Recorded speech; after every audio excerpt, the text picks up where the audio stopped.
Oscar Guy here.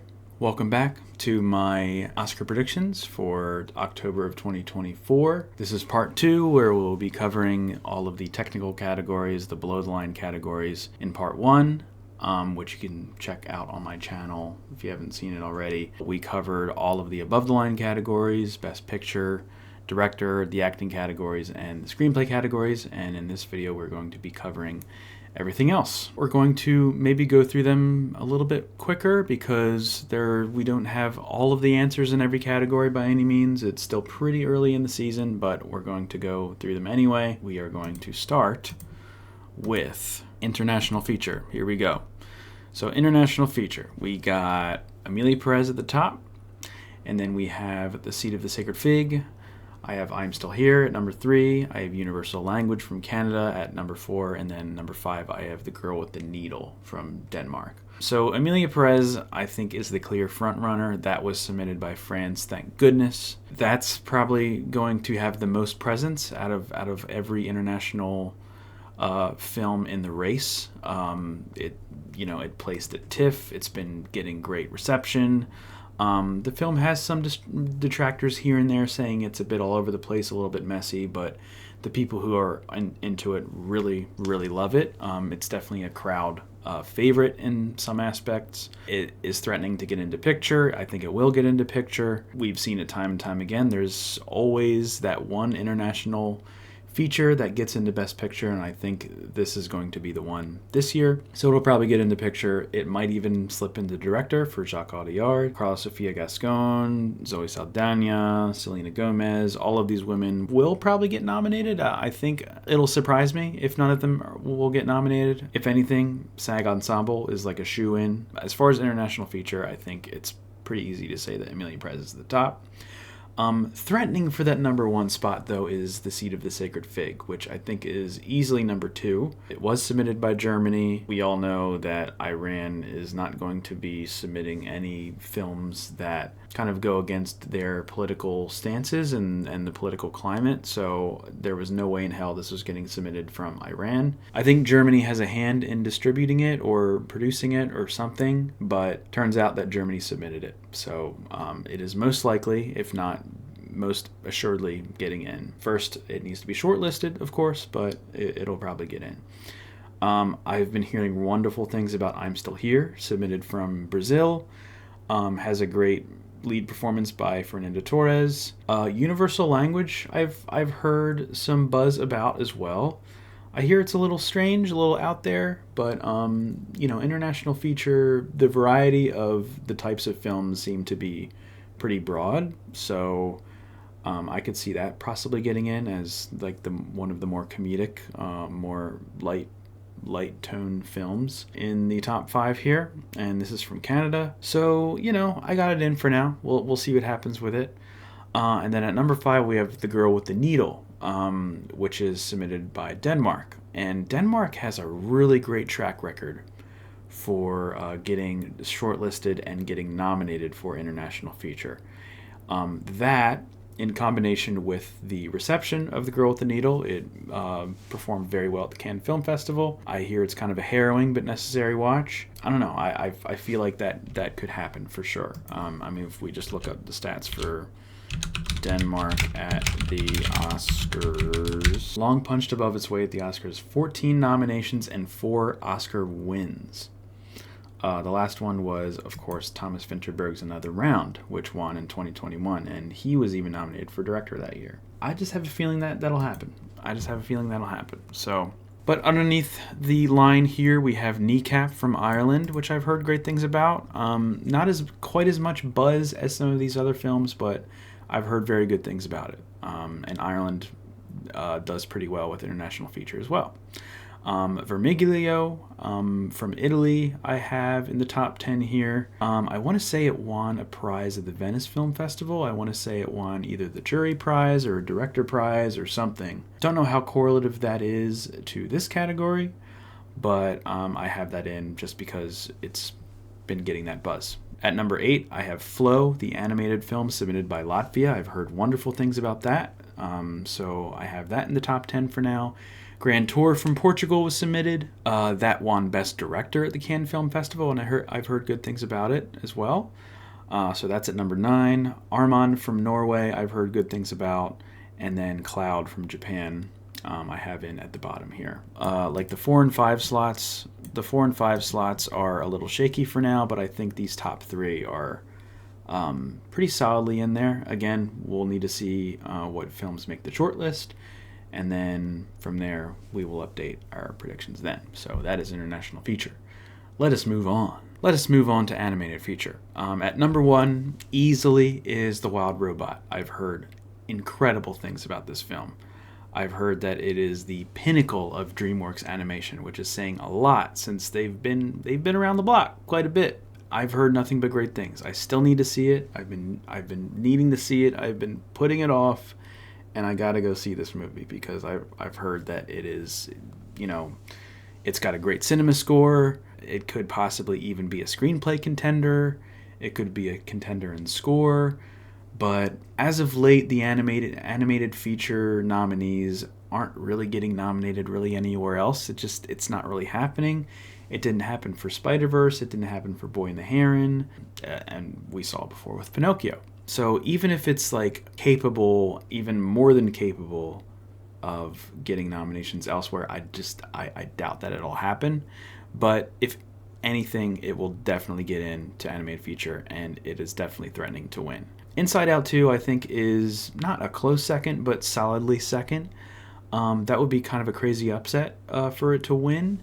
Yeah, it's pretty much, what is it, like the highest grossing animated film of all time or something like that, at least for Pixar. And I've heard that it's pretty good. It's pretty great. Not a lot of people were saying it's better than the first one, but I hear it's done very well. It's very successful. Good on them. They went the sequels route, and that's what the route they took, and now they're making money again. So whatever, man. That's definitely getting in. There's no way it's not. Maybe there's an outside shot that it could upset, but it's number 2 for now. I've heard great things about Memoir of a Snail. That is the big sad. I hear it's the big sad. Very heartbreaking film, but also very cathartic in a way. I've heard wonderful things about it, and it is definitely on my list to watch. I think that will get in. It's a claymation by who did it? Let me see. His name is Adam Elliott, and he did Mary and Max, which I don't think was nominated for the Oscar, but I've heard wonderful things about that.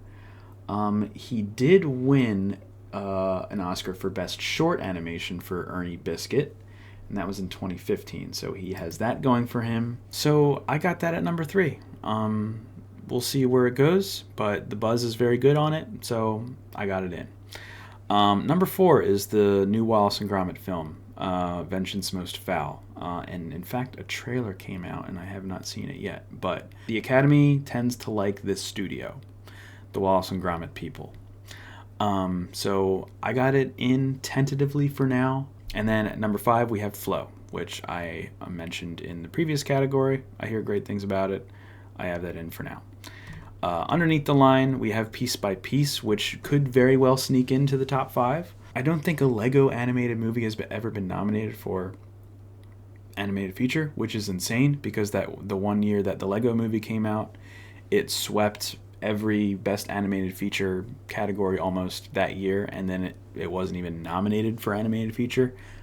What the hell is that? But I've heard really good things about Piece by Piece. I think it will be in contention for not only animated feature, but a documentary feature, because it is a documentary about Pharrell Williams, who is a much-loved figure in the industry. So I don't see why that wouldn't get in. But again, it's got to face up against Wallace and Gromit and Flow. We're just going to have to see how it develops here.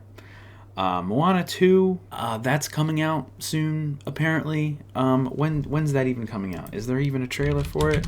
I guess there's a trailer for it. There's a special... Yeah, there is a trailer for it. This could go either way. This could be Inside Out 2.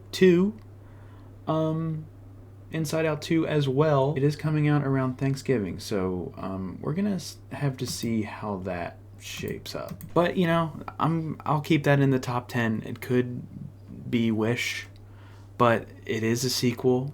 You know, there's a lot of people, there's a lot of kids that are going to want to see a Moana sequel, probably more so than Inside Out. So maybe 2 Disney Pixar films can get into the category this year, but we'll see. Spellbound I have in. I don't know much about it, but I have it in just because I've heard some good buzz about it, but I don't know too much about it. Orion in the Dark is another one that I don't know too much about, but I have it in. Oh yeah, so that is the new Netflix and Dream. Okay, so it's also by DreamWorks, and it's being distributed by Netflix. It's written by Charlie Kaufman? Oh, okay, interesting. Okay. Well, that's something. Maybe that's why I put it in here. You know, we'll see. Maybe it'll pull the Sea Beast and it'll get nominated. Maybe it'll pull Sea Beast. Below that, we have the Lord of the Rings War of Rohirrim. Sorry, guys. It's like the anime Lord of the Rings film.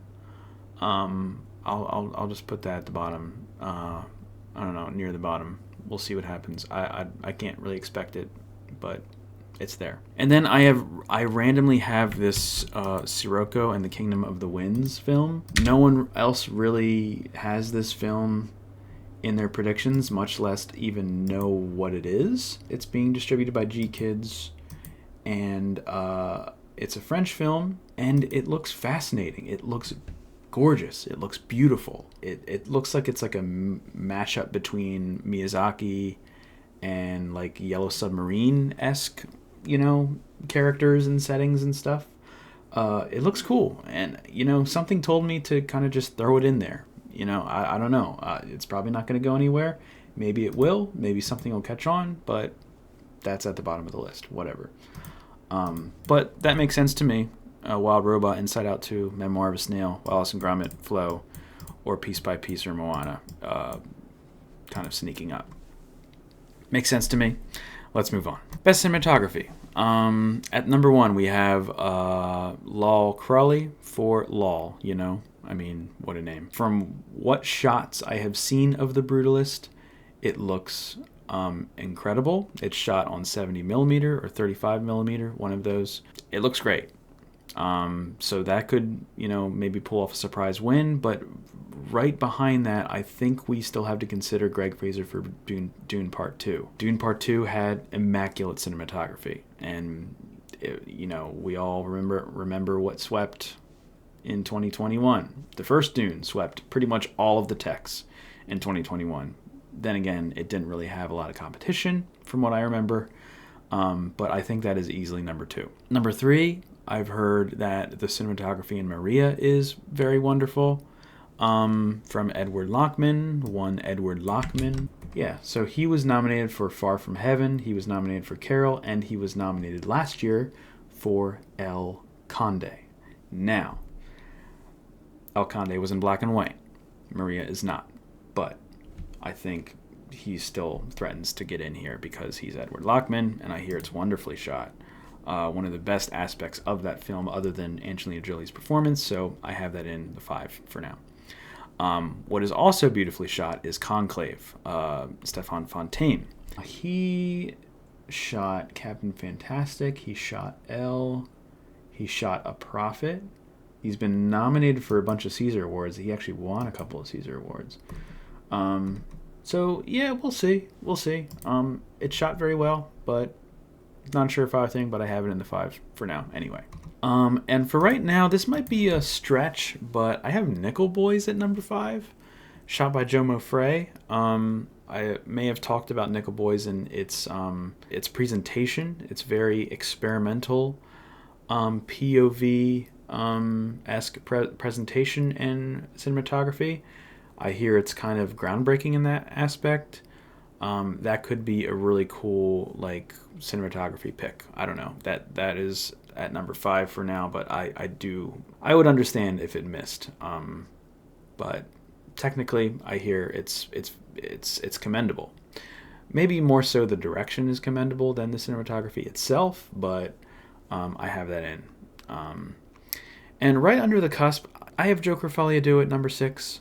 I know that the reception of that film has been more or less negative, but I think the strongest aspect of the film, regardless of whether you are into the story or into the performances or not, technically, I think the cinematography is on a level that is at least above average. I hear it's shot very, very well, and it looks shot very, very well from what I've seen of it. And it's shot by Lawrence Sher, who, so he was nominated for the first Joker, and that was it.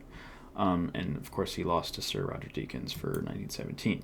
That's something, I think Joker might goose egg because it's just it's just not getting the best word of mouth. Pretty much getting panned. It's bombing at the box office. I wouldn't be surprised at all if it completely goose eggs in every category. But if there's one category it could get into, I think it's this one, and I have it at number 6. So we'll see. Number 7, I have The Girl with the Needle. The cinematographers branch at the Academy seem to love black and white films. There seems to be one that sneaks in, like, not every year, but maybe every other year, every 2 or 3 years, a black and white film will sneak in. I mean, Tragedy of Macbeth, we saw it with El Conde last year. Ida, I think, won that one year it was nominated. I could see this happening. I don't know if there's a whole lot of people that are predicting Girl with the Needle, but based on that bias alone, I think that could happen. So I have that at number 7 for now. Emilia Perez, I have at number 8. I don't know if the cinematography is one of the technical aspects of that film that stands out in particular, but since it's a big Best Picture player, I do have to consider it, so that is at number 8 for now. Right underneath that is Blitz. I hear it's shot pretty well, but not, like, amazing. Not as amazing as the trailer makes it look out to be, from what I've heard. I will be seeing Blitz pretty soon. I think I'm going to be seeing it next weekend, so I will let you guys know what I think about it, but for right now, I have it in the top 10. And now we have the 2 Mukti films that are shot this year. The 2 Luca Guadagnino films, Queer and Challengers. I hear are both shot very, very well. I mean, Challengers I've seen twice already, and that is shot very, very well. There are some sequences in that film that are very creative in terms of its cinematography. So that would be a much deserved nomination, but I think it's definitely an outside shot. Both films. Queer has kind of proven to be one of the most divisive and confounding films of the year, and some people really like it, but the people that won't really dig it, I think, will be Academy voters. So, that is at number 10. Maybe a Nora could happen. If it has a great day on Oscar nominations morning, maybe it could sneak in to cinematography as a surprise nomination. But much like Emilia Perez, the cinematography isn't really the technical aspect of the film that particularly stands out from what I've heard. Maybe I'm wrong, but I don't know. I have it in just in case. Gladiator 2, I have it number 13. We don't know a whole lot about Gladiator 2. It could be a big tech player, so honestly, this maybe should be higher up. Not towards the top 5, but maybe like between 10 and 6. It should probably be up there, but I don't know. For right now, we just don't know a whole lot of things about it. We only have a couple of trailers. I've heard, based on test screening reactions, that it is actually really damn good. So, I don't know. Maybe it'll surprise us, both as a tech player and as a contender in general. So, I'm going to keep an eye on Gladiator 2. That might be heading up next month's predictions. Another film that we need to keep an eye out on as well is Nosferatu. Early on in the early season, I was kind of passing it off as, it's not an Oscars contender at all. Robert Eggers films just don't get in. It got into cinematography one year for The Lighthouse, but other than that, I just don't think it's really going to happen. It's a horror film, but it's got a good buzz. right now around it. Ever since that second trailer dropped, people have been really hyping it up. It could be a big tech player, like a surprise tech player, even though it is, you know, a horror film by Robert Eggers. But I don't know. It could have an impact. I'm not sure, but I'm gonna keep it at the bottom of the list for now. It's shot very well. You know, in the latest trailer, you know, Nosferatu's shadow over the town, the one shot of Lily Rose Depp with the window with the shadow of Nosferatu to the left. It's really cool. Jaron Blaschke, he was nominated for The Lighthouse, so maybe there's something, but I think it does have a little bit of an uphill battle, and that's why I have it near the bottom of the list here, but we're just going to have to see. So yeah, Brutalist, Dune Part 2, probably the solid top 2 contenders there, followed by Maria, Conclave, and Nickel Boys in my top 5 there for cinematography. So let us move on. Okay, best editing. This might be more or less one-to-one to cinematography, but not quite. There's some differences here. So I still have Dune Part 2 and The Brutalist duking it out for the top 2 categories here. I have Dune Part 2 winning for now just because it's Dune Part 2. It's the biggest tech player of the year. Maybe besides Gladiator 2. Again, we're going to have to see. And the first one won. I mean, I see it maybe winning. Or I think if there's one other film that could upset it, it's probably one of the Best Picture frontrunners. For right now, I have The Brutalist, or maybe Anora could pull something off.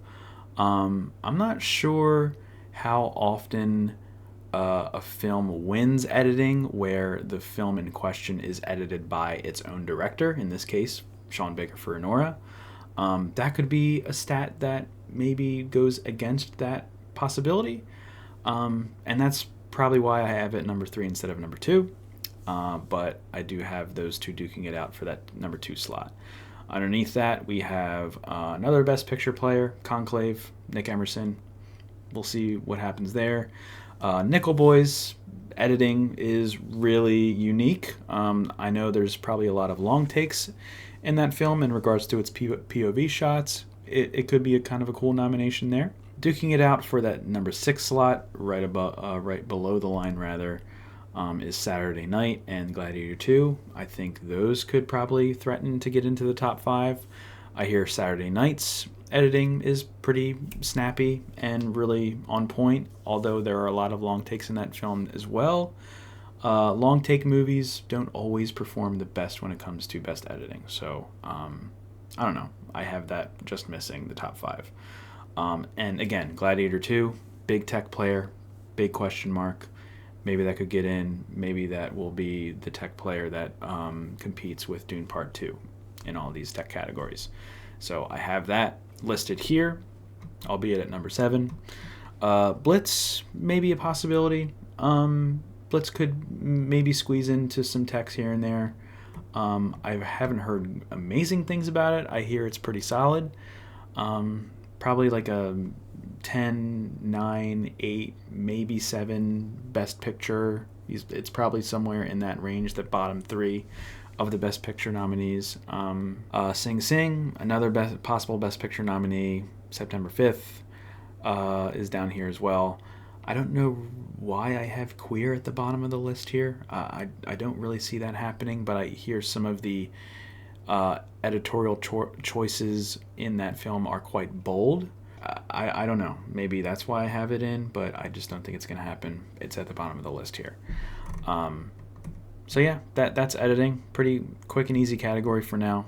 We're going to have to see how it shapes up, but aside from that, let's move on. Production design. I do have Gladiator 2 at the top here. I have a feeling that it could upset, based on the trailers and based on what I've seen of Gladiator 2.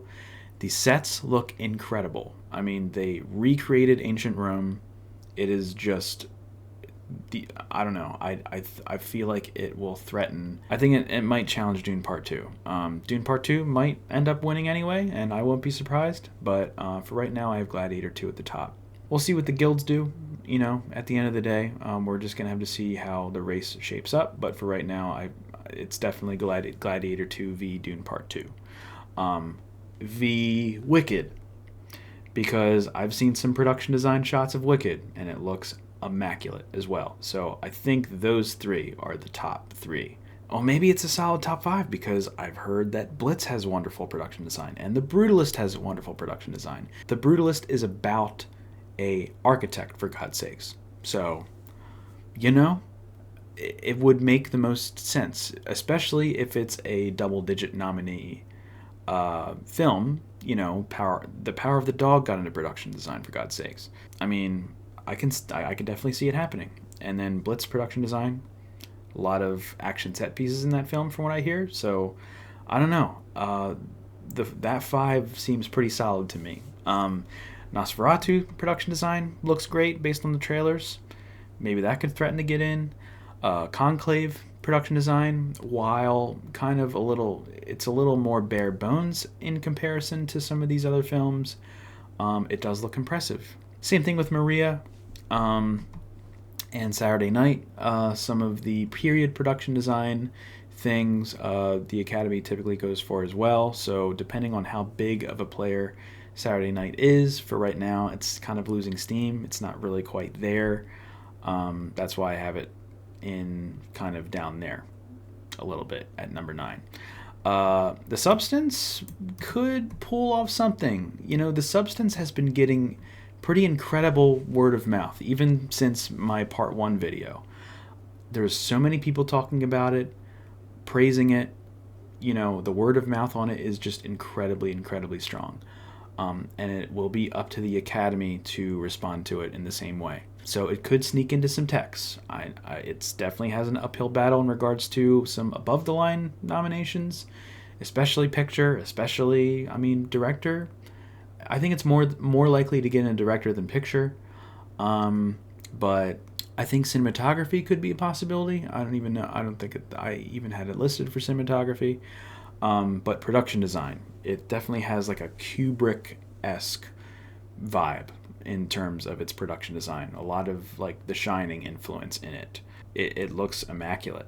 I mean, I would love that to maybe get into production design and maybe some other categories. So I have that in just in case. I'll have it in for now. I'll have it in the top 10 for now. And then we have Here and Furiosa at the bottom of the list here. I'm not expecting either of these to perform really that well, but I have them in just in case because they have aspects of their production design that is commendable. Here takes place in one room, in one spot. And it goes through several different iterations and variations throughout the film. I don't know. We don't know a whole lot about it as far as its reception. We're just going to have to see. And then Furiosa, it just kind of died, right? It's really a shame, but it just kind of died, right? I don't I hear it's great, but it just kind of died, right? It died. I mean, the production design is probably very worthy, but it's just not. I don't think it's going to happen. It didn't really happen earlier this year for that film, unfortunately. But some people are dismissing it entirely, and people aren't not even talking about it. But like, we do need to consider it just a tiny bit, right? I mean, the first one went gangbusters back in 2015. So why wouldn't this? You know what I mean? Like, it's difficult for me to just throw it in the garbage. I have it at the bottom of the list for now. So whatever. If something happens to it, if something happens to Mad Max Saga,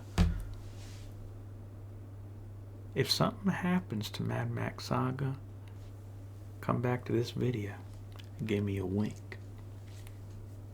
Let's move on. All right, costume design. I think, Wicked could pull off an upset here, but I think that, I don't know.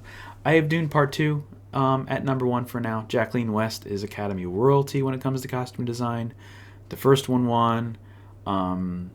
Again, will Dune Part 2 be as big as a tech player as the first one? Why wouldn't it win? I don't know, but I feel like Wicked could definitely pull off a costume design win here because I mean, just look at the trailers, man. I mean, it's a huge contender in this category for sure. If there's any category that Wicked threatens to win in, it's for sure this one, and maybe even production design, but costume design especially. Gladiator 2, the costumes look very quality in that, based on the trailers. Maria looks quality. Blitz, period film, post-war period film. Why wouldn't it get in? That top 5 makes the most sense to me. Conclave could be a possibility, but a lot of the costumes in that film are the same. You know, all the men are wearing the same costume. All the women, I think, are wearing the same costume. So, Control C, Control V. You know, if you know, you know. It's a copy-paste job, is what I'm saying. Maybe it isn't, you know. I haven't seen the film yet myself, but from what I've heard, from what I've seen, it's, you know, it's good, but the costume design itself is commendable, but it's not doing enough, if that makes sense. I still have it listed in the top 10. Why not? It's a Best Picture player. Costumes are costumes. The costumes are going to costume anyway, despite how derivative they are. It's at number 6. Nosferatu's costumes, period costumes, look very solid, so I have that in the top 10 for now. Joker Folie à Deux, again, that film might goose egg, but I just gotta have it in here just because the first one, I think it was nominated. Well, Mark Bridges did the costume design, but it was nominated, it didn't win. So I don't know. Furiosa, I don't know, kind of an outside shot. The craft is there, but you know, kind of an outside shot. Beetlejuice is also a possibility. Saturday Night might be a possibility. Complete Unknown, another period film, could be a possibility as well. That's my top 12 for now, but that is a pretty solid top 5 right there. Not sure how much that is going to change throughout the season, but that's what we got right now.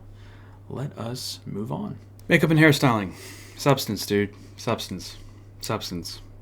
Game over, man. Game over. If it gets if the substance is going to get shortlisted, it will get nominated. And if it's going to get nominated, it's going to win. So as long as it makes the shortlist, it's over. Race is over. Why? How would it not win? You know, you see the movie, you see even script. I'm not seeing the movie. You know why I'm not seeing the movie. I faint at body horror. I can't do body horror. That's why I'm not seeing it. I'm going to keep saying that in every video I make this year because people are going to be like, you haven't seen The Substance. Here's why. Can't do body horror, gonna faint. Can't do it. I've seen the clip of the final scene going around on Twitter, and I've only seen a split second of it because I was like, I can't do it. Can't do it. Can't do that stuff. But from what I've seen, from the split second that I've seen of that film, and from the screenshots, and from what I've read about the makeup effects and the practical effects, there is just no way it's not winning if it gets shortlisted and nominated. I just don't. I think it's got this in the bag. I think this might be The Substance's moment. If it happens in other categories, that would be wonderful. But even if it doesn't, this could be its moment. You know, so The Substance is here to stay in some regard, and that regard is this category right here. Makeup and hairstyling, easily number 1. The Substance. Dune Part 2. Definitely in second. Maybe Wicked would be in a close second over Dune Part 2. In fact, I'll probably have this flip-flopped next month. But Wicked, Dune Part 2, Gladiator 2, definitely solid makeup and hairstyling in those films. And then A Different Man, I have at number 5 because of the prosthetic work. You know, the Oscars love their prosthetics. Any film with aging makeup with prosthetics, they're all about it. You saw it, was it last year or the year before with Golda? I think Golda was last year. It happens time and time again. Even if they're not really nominated for a lot of precursors, like they will go for a prosthetic pick. And I feel like A Different Man is that pick, even though a lot of the prosthetics are mostly in the first half of the film or the first part of the film, and then they're just kind of not a thing. But for what prosthetics there are in the film, it's very impressive. So I have that at number 5. Beetlejuice could could threaten to get nominated here. Maybe it'll get in a costume design, but I think it has a better shot in makeup and hair. I've heard the movie is very good. It made a killing at the box office. It did pretty well. I can probably see that happening. Saturday Night, the makeup and hair in that film looks pretty solid, based on the trailers that I've seen. John Belushi and Chevy Chase and Lorne Michaels and J.K. Simmons' character, like really solid makeup work in the film. So I could maybe see that. Maria, Angelina Jolie is pretty doctored up, so maybe that could happen. Nosferatu with the vampire. Again, if Nosferatu is a big tech player, this could really happen. I have it in the top 10 for now, but we will have to consider that. Joker Folie à Deux, I don't know. Maybe. I think that was nominated. The first one was nominated, but again, it's Joker Folie à Deux. The Apprentice has pretty good makeup and hairstyling work. If The Apprentice takes off, then we will have to keep an eye on that as well. Furiosa, I don't really see it happening, but I have it listed anyway. And then Sasquatch Sunset. I'm going to keep an eye on that one. I have it at the bottom of the list for now, but that film with the full body Sasquatch makeup and costuming, maybe that could pull off something. I don't know. I have it down there. It's very impressive from what I've heard, from what I've seen. I don't know. I have to consider it just a little bit. But this is the Substances Award. So, hands off. Hands off. Hands off. That probably happens in the movie, right? I'll take your word for it. Moving on. Visual effects. I can't really see anything but Dune Part 2 taking this. Incredible visual effects in Dune Part 2. You can't... it's so impressive that you can't even tell that it's not real. It's like you watch Dune Part 2 and you see everything that goes on and all of the effects. They're almost non-visual effects, just based on... they're almost not even effects because they look so real, It's pretty insane. It is insane what they did with that, technically. So I'm pretty sure that's going to be winning. If it doesn't, I will be absolutely shocked. But other than that, Kingdom of the Planet of the Apes, I think, is in. A lot of the Planet of the Apes films, if not all of the modern ones, have been nominated for visual effects. I don't think any of them have won before, but they almost always get in. So I definitely have that at number 2. Gladiator 2 could very well get in. It will most likely get in. Mufasa the Lion King could also get in. I don't really know how the reception of that film is going to be, but I know that the first Lion King remake was nominated, perhaps. Yeah, so the first one was nominated for visual effects. So maybe this one could pull off the same thing. A Better Man, the Robbie Williams biopic where he's a monkey. So yeah, I've heard that the monkey visual effects is very solid in that one, a la Planet of the Apes. So there might be 2 monkey movies getting nominated in this category this coming year, but I have that in just for now. Or if not A Better Man, perhaps Wicked could get in. Wicked, again, seems like a big tech player for right now, so that is easily on the cusp at numbers 5 or 6. Number 6 for now. Blitz maybe could do something. The visual effects look fine, but since it's a Best Picture player, just going to throw that in just in case. Here could be something. They de-aged Tom Hanks and Robin Wright, so I don't know. Maybe that could be something. And then maybe some of the portions of the movie where the space is like prehistoric and there's like deer and shit running around. I don't know. That could be something. Furiosa, Alien Romulus, kind of outside shots. Twisters, Godzilla x Kong, very outside shots. But I have them listed anyway. But that as a top 5 makes sense to me. Let's move on. Best sound. Dune Part 2, I have winning. Gladiator 2, possible upset. Emilia Perez, I hear, has commendable sound work in regards to its musical numbers. in regards to its action set pieces, and of course being a Best Picture player. Maybe it could get an editing nomination, and that could help it get into sound as well, because there is a sound and editing correlation that has been kind of hit or miss lately, but historically that's been a pretty good correlation. So there's that. Maria, another musical-esque film that I hear has good sound work. Blitz, I hear, has very good sound work as well with the action set pieces. I mean, I've even heard like some scenes are almost a little overbearing in terms of its sound work, to kind of get like a reaction out of you. I don't know. Maybe that could happen. Best Picture player. I got it in the top 5. Nickel Boys, I hear, does some very experimental and very unique things with its sound work in regards to, again, its experimental nature. So I have that in at number 6. Number 7, The Substance. I could also see that happening. Very good sound work in that film, from what I hear. If it's loved enough, it could show up in these tech categories, and sound could be one of those categories. Conclave, Complete Unknown, Furiosa, kind of outside shots, possibilities. Civil War, maybe a possibility. I remember that film having some pretty prominent sound work, we'll say. So that could be a possibility. And then the 2 Best Picture frontrunners could sneak in here if they overperform nominations morning. I could see maybe The Brutalist get in, or maybe a Nora get in.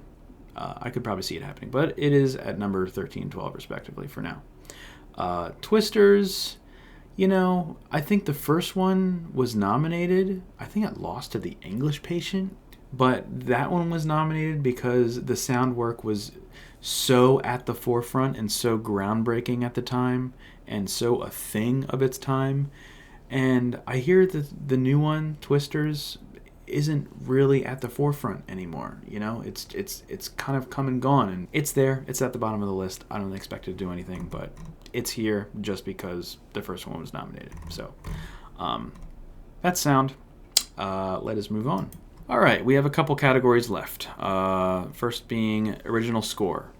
This could be a pretty tight, crowded category. I have Dune Part 2 for now winning again. I don't know how often a sequel wins original score. Same composer, same film franchise. I'm sure John Williams has done it. And maybe even Hans Zimmer has done it too. I mean, the music in that film is incredible. Probably even more so than the first one. And the first one had wonderful music as well. But what is on the cusp and what is right behind Dune Part 2 is The Brutalist, which I hear Daniel Blumberg's score for is incredible. It kind of goes in a lot of directions. It's, very understated at certain moments, and then other moments it's very bombastic and sweeping, and I hear it just works on every single level. I will be seeing The Brutalist this weekend in 70mm at the Philly Film Festival, so stoked. Yeah, I can't wait to hear it. But from what I've heard nothing but amazing things. Most people are even predicting it to win. But for right now, I'm like, remember Dune Part 2. I remember those end credits during Dune Part 2 and getting chills. Those chills don't lie, man. Those chills don't lie. So I got to have it in. And I have it winning for now. But at number 3, we have Conclave, Volker Bertelmann, won for All Quiet on the Western Front. So that could happen. I hear the score in that film stands out for sure. There's some detractors about it, saying that it's a little too overboard, a little too overbearing. But that doesn't really stop it from being nominated. I just don't really see that as a negative in regards to its chances here. I think that could probably happen again for him. Emilia Perez. That's a possibility. The score could get nominated alongside of its musical aspects and its songs. So I have that in for now. And at number 5, I've heard really great things about the percussive score by Jon Batiste for Saturday Night. Jon Batiste, very, very widely loved figure in the industry, not only in Hollywood, but in the music industry. He's been everywhere. He's been scoring a lot of things. His song "It Never Went Away" was nominated last year. And I hear this score is very worthy of recognition. So I have that in at number 5 for now. At number 6, I have Trent Reznor and Atticus Ross's score for Challengers, which is probably my favorite score of the year so far. And that, yes, that is even including the score for Dune Part 2. Call me crazy. It's very close between those two, but like the Challengers score just goes so hard. I think that would be such an amazing nomination. They have both won before. They won for Social Network and they won for Soul, along with John Batiste. And they've been nominated before as well. So it would be very cool. It would be very inspired for them to get a nomination for Challengers. And maybe even a nomination for Queer, even though they're at number 13 down here for Queer. But Challengers, it's possible, but I don't know. Challengers may have fizzled out already, but we're just going to have to see what it does in the precursors. At number 7, we have Alberto Iglesias for The Room Next Door. He was nominated for Parallel Mothers, and I want to say he was nominated for even more than that. Dude, he's been nominated 4 times. Constant Gardener, Kite Runner, Tinker Tailor Soldier Spy, Parallel Mothers. The Academy loves him. I can see maybe this happening, The Room Next Door might not perform very well. Maybe Tilda Swinton could sneak in to Best Actress. It usually, if it's going to be nominated for score, usually it needs to be supported by another nomination elsewhere. It could be a lone nominee, and that might be a stat break, but I have it in at number 7 just because of those reasons. I don't know. Nickel Boys, I hear, has a very experimental and very jarring score, but I think from what I hear, it's worthy of a nomination. It's worthy of recognition, if anything. So I have that in at number 8 in the top 10 here. Hans Zimmer, could he pull off a crazy double nomination for Blitz and Dune Part 2? Some people are saying it's possible. But is the quality there for it to get nominated in this very crowded category? I don't know. We'll have to see.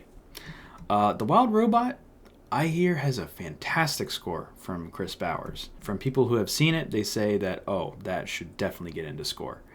And it probably should. It's probably good enough. But animated, as I said before, animated feature films have had a very hard time getting nominated for anything other than animated feature. We saw it with Spider-Verse. We saw it with Boy and the Heron. We saw it with Pinocchio. All of these scores were worthy of Oscar nominations, but none of them happened. So this could be the same thing with The Wild Robot, unfortunately. But in any case, I'm having it at number 10 for right now. The score for Sing Sing is pretty good. I don't know if it's nomination worthy, but since Sing Sing is in Best Picture, I think we have to consider it. Same thing with Gladiator 2. We have yet to hear that music. I hear the score for Queer leaves a great footprint, and that, of course, is by Reznor Ross. I have that at number 13 for now. And then Alden Silvestri's score for Here could be something. I'm not sure. It's at the bottom of the list for now. But for right now, I think it's Dune v. Brutalist for right now. I have Dune at the top for right now. Going to be seeing the Brutalist.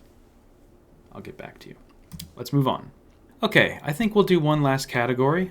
We will not be covering documentary feature just yet until we know a little bit more in regards to that documentary race. I know the documentary feature branch is kind of weird in what they go for, and documentary feature is a notoriously tough category to predict. So I'm going to wait until probably the mid-season, perhaps even like mid to late season, but probably like December-ish, where things will start lining up for documentary feature a little bit to start predicting that.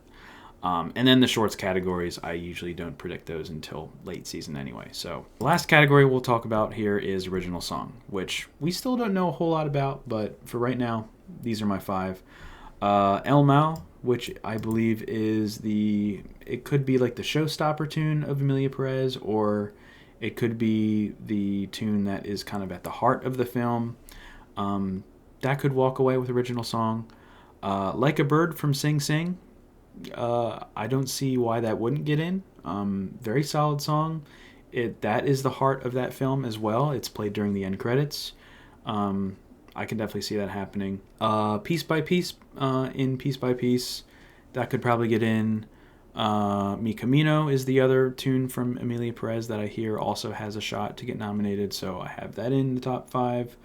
And then we have our Diane Warren tune. Our Diane Warren selection of 2024 is here, ladies and gentlemen. It's The Journey from a film called The 6888. Shrug. It's Diane Warren. She gets nominated every year for whatever reason. She's Diane Warren. She'll get in. That is a locked number 5 right there. So then we have Kiss the Sky from Wild Robot. I've heard great things about. Not sure. I think it's kind of on the cusp. Maybe it'll sneak in and take the place of Piece by Piece or the other Emilia Perez tune. But I don't know. That could be something. There is a song that is sung by Saoirse Ronan's character in Blitz that I've heard could do something in this category.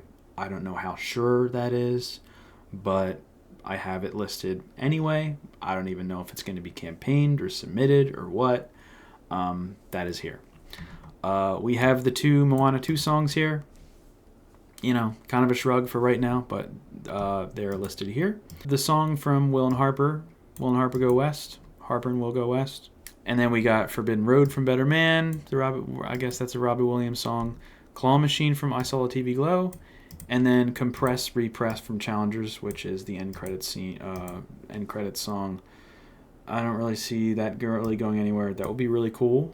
But Challengers does have an uphill battle for the rest of the award season, so that's why it's at the bottom here. But I think that makes sense for now. You know, until we know more about this race, I think tentatively, I think this makes the most sense.